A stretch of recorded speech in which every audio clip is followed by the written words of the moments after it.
Hey there, Grumpy Old Fart here. I'm doing an Outlaw Trails story. I'm titling this one The Denton Gang, which is actually what we called the group back then.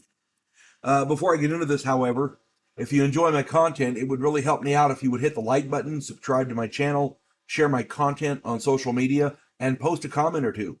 Remember, I welcome your comments, even if you disagree with me.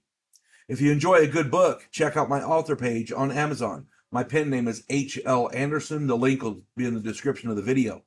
If you can find all of my books there, and I like to think that I write good stories that make you think. I wrote a 3-book series called Drifters. I'm working on the fourth one now. It's science fiction westerns.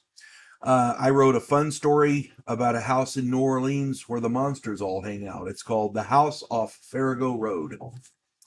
I wrote a political fantasy called The Righteous President, and I've got the first two in what I hope will be a long series of science fiction books, not Western, futuristic space warfare kind of thing. It's a study of humanity from a alien perspective. The first one is called Vanguard One. The second one is called Task Force Terminus. I hope you get them. Hope you like them. Now on with the Denton Gang. Years ago, my friend Larry was running an Outlaw Trails game. My friends and I were running, it's Old West role playing. My friends and I were running characters who turned to a life of crime. Billy's character was our group leader, and his character's name was Denton, so we became the Denton Gang. There were 7 of us, Billy and I, along with Doug, Barry, Arthur, Sean, and Dwayne. We'd robbed a stagecoach and a ranch house and had gotten enough money to really outfit ourselves well. So when in the game you start out with limited resources, so you get maybe a gun, maybe you know, uh, it's rare you'll be able to afford a horse right off the beginning, because horses are expensive.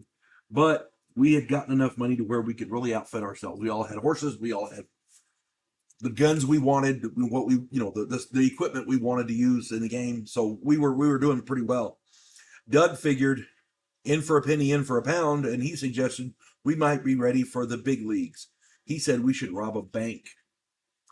The rest of us liked that idea, so we looked at the map. We were operating in Texas, and the nearest big bank worth hitting was in Abilene. Billy and I rode in to case the bank, and the rest meandered individually in to meet at the saloon one at a time, filtering into town so we wouldn't raise suspicion. We would meet them there afterwards. So we cased the bank. We looked it over pretty good.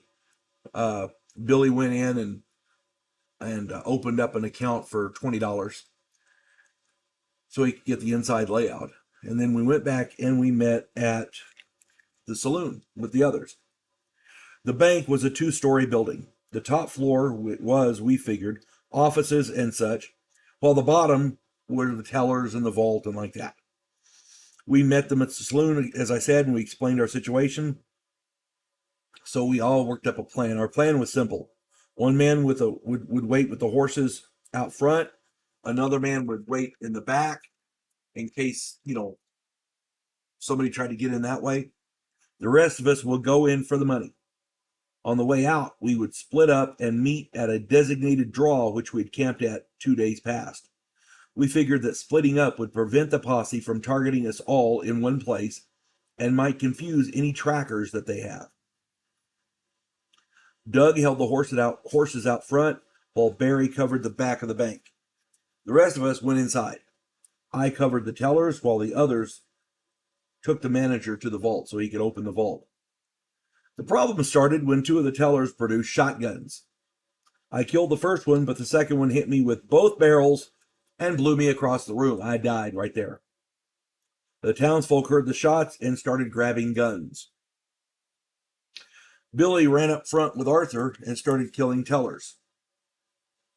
Sean was forcing the manager to open the safe. Dwayne watched out the side window and saw a crowd of townsfolk making a perimeter of barricades around the bank. Doug opened up on them and they shot him dead. Barry charged the townsfolk on his horse and jumped the barricade. They shot him, but he managed to escape the town. Sean and Dwayne filled 5 sets of saddlebags with cash and came back up front with Billy and Arthur. They tried to run to the horses with the money, and the gunfight commenced. The townspeople were not great shots, but they had a few veterans with them. Arthur, Sean, and Billy made it to their horses. They mounted up and they started off toward the edge of town. Dwayne was gunned down in the doorway of the bank. He never made it outside. The ride through town to escape was harrowing. Shopkeepers, store owners, and business patrons created a gauntlet of gunfire. Billy died a block from the bank. Arthur and Sean were both wounded but made it to the edge of town.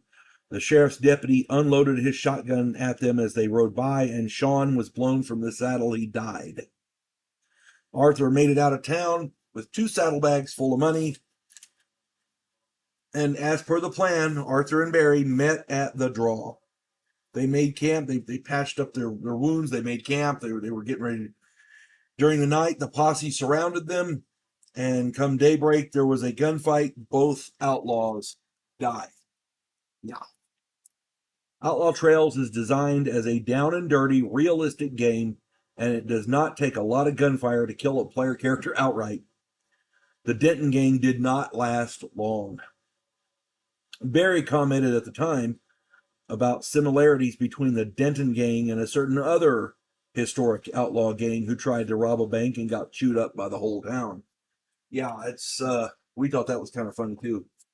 But it happens. You can't get around it. This is what happens when you turn to a life of crime. You play with a bull, you get the horns. Hope this finds everybody well. You folks have a good one. God bless one and all.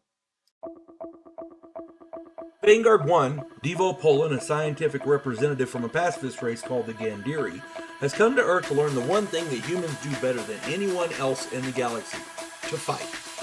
In the sequel, Task Force Terminus, Earth is at war with an alien race called the Amdola.